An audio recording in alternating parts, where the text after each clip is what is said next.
नमस्कार मित्रांनो.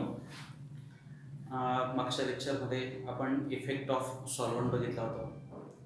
मित्रांनो, आतापर्यंत आपण न्यूक्लियोफिलिक सबस्टिट्यूशन रिॲक्शन म्हणजे काय, त्याचे टाईप्स कोणकोणते आहेत, म्हणजे कोणकोणते न्यूक्लियोफिलिक सबस्टिट्यूशन रिॲक्शन आहेत, SN1 रिॲक्शन म्हणजे काय, SN2 रिॲक्शन म्हणजे काय, त्याचं मेकॅनिझम बघितलं. त्यानंतर त्याची स्टिरिओकेमिस्ट्री बघितली. त्यानंतर आपण या दोघं मेकॅनिझमवर सबसेटचा काय इफेक्ट होतो, लिव्हिंग ग्रुपचा काय इफेक्ट होतो, न्यूक्लियोफाईलचा काय इफेक्ट होतो, सॉल्व्हंटचा काय इफेक्ट होतो, याबद्दल सविस्तर चर्चा केली आहे. या आजच्या लेक्चरमध्ये आपण कंपॅरिझन बघणार आहोत. कंपॅरिझन कोणामध्ये बघणार आहोत आपण? SN1 रिॲक्शन आणि SN2 रिॲक्शन. ओके. मग आता सगळ्यात पहिला पॉईंट आपण म्हणूयात नेम काय आहे याचं. SN1 म्हणजे काय? Substitution nucleophilic unimolecular reaction. आणि याचं नाव काय आहे? Substitution nucleophilic bimolecular reaction. मग पहिला क्रायटेरिया आहे की जो दोघांना सेपरेट करतो तो आहे मॉलिक्युलॅरिटी. याचं नाव आपण काय सांगितलं? Substitution nucleophilic unimolecular reaction. म्हणून ही कोणती रिॲक्शन झाली? SN1 रिॲक्शन कशी आहे आपली? युनिमॉलिक्युलर रिॲक्शन. याचं नाव काय आहे? SN2चं सबस्टिट्यूशन न्यूक्लियोफिलिक बायमॉलिक्युलर. म्हणून याची मॉलिक्युलॅरिटी काय येणार? बायमॉलिक्युलर. सो पहिला क्रायटेरिया काय आहे? मॉलिक्युलॅरिटी. SN1 रिॲक्शन कशी आहे? युनिमॉलिक्युलर. आणि SN2 रिॲक्शन कशी आहे? बायमॉलिक्युलर. युनिमॉलिक्युलर म्हणजे काय? रिएक्शनचा रेट फक्त किती मॉलिक्युल्सवर डिपेंड आहे? एकच मॉलिक्युलर डिपेंड आहे, आणि तो मॉलिक्युल कोणता आहे? सबस्ट्रेट. आणि SN2 रिॲक्शन कशी? बायमॉलिक्युलर. म्हणजे रिॲक्शनचा रेट किती मॉलिक्युल्सवर डिपेंड आहे? 2 मॉलिक्युल्सवर. ते कोणकोणते मॉलिक्युल्स आहेत? कॉन्सन्ट्रेशन ऑफ सबस्ट्रेट आणि कॉन्सन्ट्रेशन ऑफ न्यूक्लियोफाईल. मग आता दुसरा क्रायटेरिया आहे रेट. सेकंड क्रायटेरिया जो आपण डिफरन्शिएट करतो आहे तो रेट अँड कायनेटिक्स. आत्ताच आपण म्हटलं SN1चा रिॲक्शनचा रेट कशावर डिपेंड आहे? Rate proportional to concentration of substrate. फक्त सबस्ट्रेटवरच डिपेंड आहे, म्हणून त्याला आपण कोणती रिॲक्शन म्हणतो? युनिमॉलिक्युलर रिॲक्शन म्हणतो. ओके. एकाच मॉलिक्युलर डिपेंड आहे, म्हणून ती आहे आपली कशी रिॲक्शन? आपली फर्स्ट ऑर्डर रिॲक्शन. आता SN2 बद्दल बघूयात. कशी आहे? बायमॉलिक्युलर रिॲक्शन. म्हणजे रेट किती मॉलिक्युल्सवर डिपेंड असणार आहे? 2 molecules. So rate proportional to concentration of substrate and concentration of nucleophile. किती मॉलिक्युल्स झाले? 2 मॉलिक्युल. म्हणून ही कोणती रिॲक्शन आहे? बायमॉलिक्युलर. आणि याची ऑर्डर काय येणार? तर सेकंड ऑर्डर रिॲक्शन. ओके. हा झाला सेकंड क्रायटेरिया. आता पुढचा क्रायटेरिया आहे जो या दोघांना डिफरन्शिएट करतो, तो आहे स्टेप्स. SN1 रिॲक्शनचं मेकॅनिझम आपण बघितलेलं आहे. किती स्टेपचं मेकॅनिझम आहे SN1 रिॲक्शनचं? It is a 2 step mechanism. Okay. 2 step reaction. कशी हे 2 स्टेप रिॲक्शन? काय होतं SN1 रिॲक्शनमध्ये? जो सबस्ट्रेट आहे तो पहिल्या स्टेपमध्ये त्या सबस्ट्रेटचं काय होत असतं? आयोनायझेशन होतं. आयोनायझेशन आपल्याला काय मिळत असतो?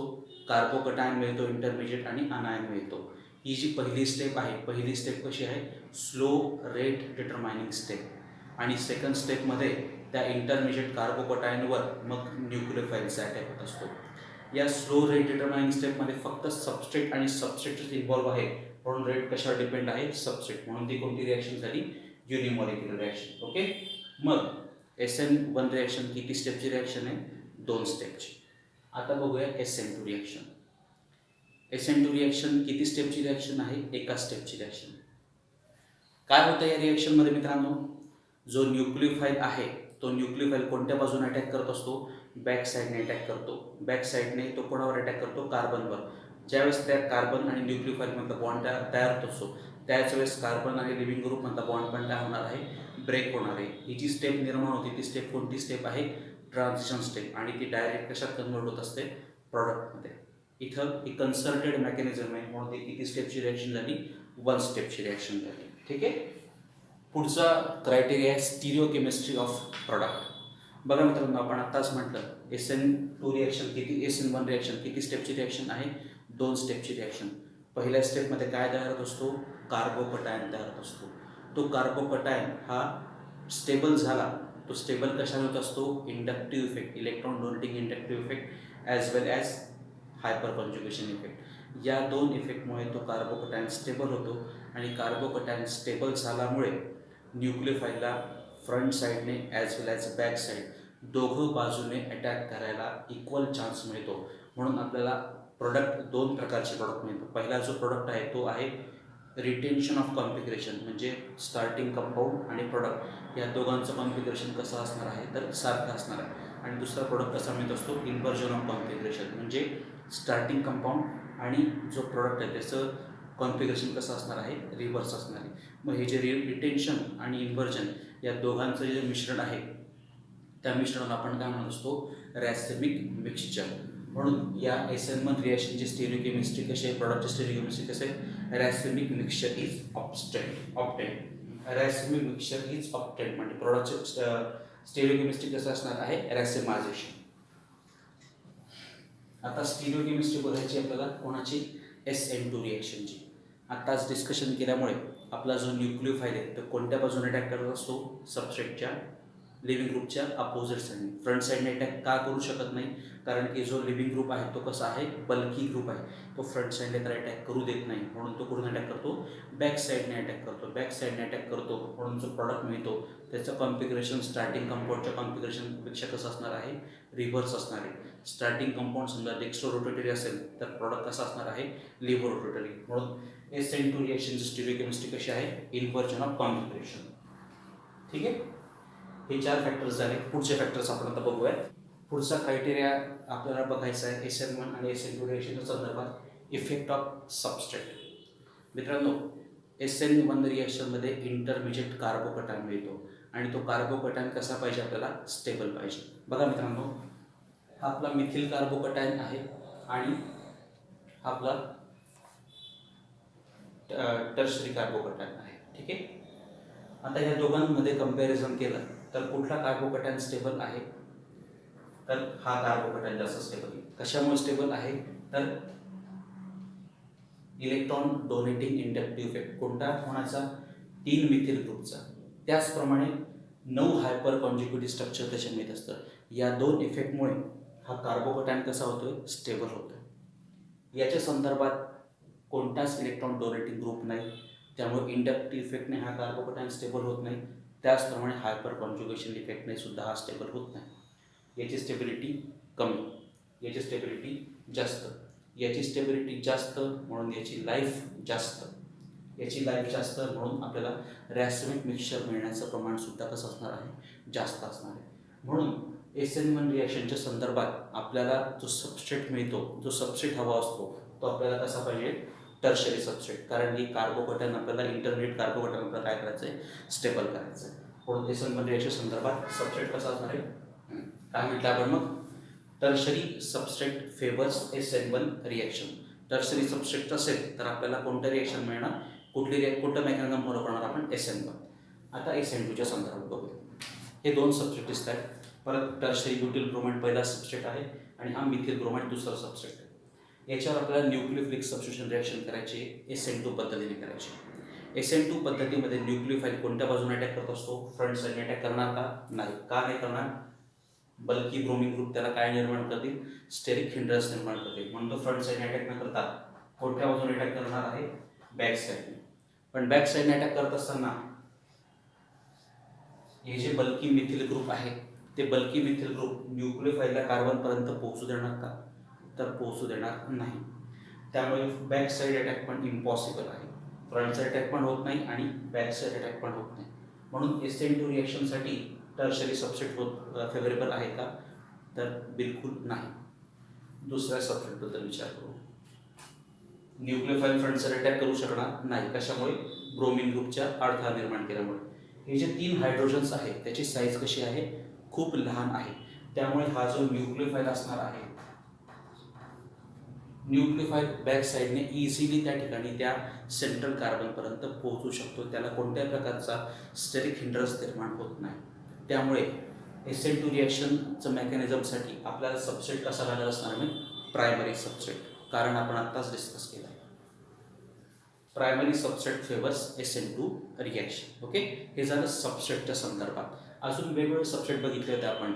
व्हिनिलिक सिस्टीम बघितली होती, अलायलिक सिस्टीम बघितली होती. अलायलिक सिस्टीममध्ये मेकॅनिझम कोणत्या पद्धतीने होतं तर SN1 पद्धतीने. का तर कार्बोकटायन स्टेबल होत असतो. व्हिनिलिक सिस्टीममध्ये कोणत्याच पद्धतीने vinylic system does not follow nucleophilic substitution reaction. त्याचं कारण आपण इफेक्ट ऑफ सबस्ट्रेटमध्ये डिटेलमध्ये बघितलेलं आहे. ठीक आहे. त्याच्यानंतर आता पुढचा बघणारा इफेक्ट आपण इफेक्ट ऑफ सॉल्व्हंट. मित्रांनो, आपण मागच्या इफेक्ट ऑफ सॉल्व्हंटच्या लेक्चरमध्ये बघितलं होतं टर्शरी ब्युटिल ब्रोमाइड सबस्ट्रेट आपण तोच घेतला होता, फक्त सॉल्व्हंट रिप्लेस केलं होतं. पहिल्या रिॲक्शनमध्ये आपण 100% इथेनॉल वापरला होता आणि दुसऱ्या रिॲक्शनमध्ये आपण ॲक्वियस इथेनॉल वापरला होता. तर ॲक्वियस इथेनॉल ज्यावेळेस आपण वापरतो त्यावेळेस रिॲक्शनचा रेट कैक पटीने वाढत असतो. कशामुळे झालं तर SN1 रिॲक्शनमध्ये जो कार्बोकटायन तयार होत असतो तो कार्बोकटायन त्याचप्रमाणे तयार झालेला अनायन हा सॉल्वेशन इफेक्टद्वारे कसा होत असतो स्टेबल करत असतो. तर पोलर प्रोटिक सॉल्व्हंट असेल तर SN1 रिॲक्शनमध्ये जो निर्माण झालेला इंटरमिजिएट कार्बोकटायन आहे तो कार्बोकटायन कसा होतो स्टेबल होत असतो. म्हणून SN1 रिॲक्शनसाठी सॉल्व्हंट कसं पाहिजे polar protic. Polar protic solvent favours SN1 reaction. SN2च्या संदर्भात काय म्हणणार आपण polar aprotic solvent increases the rate of SN2 reaction. Effect of solvent आपल्याला जास्त कुठे दिसून येतो मित्रांनो SN1च्या संदर्भात. SN2च्या संदर्भात त्याची जी काय इंटेन्सिटी आहे ती कशी असणार आहे कमी. फक्त डिफरन्स काय इथं कोणता लागतो पोलर प्रोटिक आणि या ठिकाणी काय लागणार आपल्याला सॉल्व्हंट कसं लागणार आपल्याला polar aprotic solvent favours the SN2 reaction. आपण काय बघितलंय सबस्ट्रेट बघितलंय सॉल्व्हंट बघितलंय त्याची effect of nucleophile. SN1 reaction किती स्टेपची रिॲक्शन आहे 2 स्टेपची रिॲक्शन आहे. रिॲक्शनचा रेट किती कशावर डिपेंड आहे फक्त कॉन्सन्ट्रेशन ऑफ सबस्ट्रेटवर डिपेंड आहे. न्यूक्लियोफाइलवर डिपेंड आहे का नाही. मग न्यूक्लियोफाइल चांगला असो किंवा बॅड असो either it is a good living group good nucleophile और बॅड न्यूक्लियोफाइल त्याचा SN1 रिॲक्शनवर कोणताही परिणाम होत नाही. म्हणून काय केलं आपण nature of nucleophile do not affect SN1 reaction. पण SN2 रिॲक्शनमध्ये काय होत असतं न्यूक्लियोफाइल बॅक साईडने अटॅक करतो त्याच वेळेस लिव्हिंग ग्रुप निघून जातो. मग न्यूक्लियोफाइल जर गुड न्यूक्लियोफाइल असेल तर त्याचा अटॅक फास्ट होणार आणि रिॲक्शनची प्रोसेस कशी होणार आहे रॅपिड होणार. So good nucleophile increases the rate of SN2 reaction. का तर SN2 रिॲक्शनचा रेट कशावर डिपेंड आहे 2 सबस्ट्रेट कोणकोणते कॉन्सन्ट्रेशन ऑफ सबस्ट्रेट आणि कॉन्सन्ट्रेशन ऑफ न्यूक्लियोफाइल. न्यूक्लियोफाइलवर सुद्धा रिॲक्शनचा रेट डिपेंड आहे. So good nucleophile will increase the rate of SN2 reaction. Good nucleophile increases the rate of SN2 reaction. शेवटचा factor आहे या ठिकाणी इंटरमिजिएट. SN1 मध्ये इंटरमिजिएट काय मिळत असतो आपल्याला कार्बोकटायन मिळत असतो. SN1 मध्ये इंटरमिजिएट काय मिळत असतो कार्बोकटायन. नंतर त्या सेकंड स्टेपमध्ये कार्बोकटायनवर काय अटॅक करत असतो न्यूक्लियोफाइल अटॅक करत असतो. SN2 मध्ये आपल्याला इंटरमिजिएट मिळत नाही.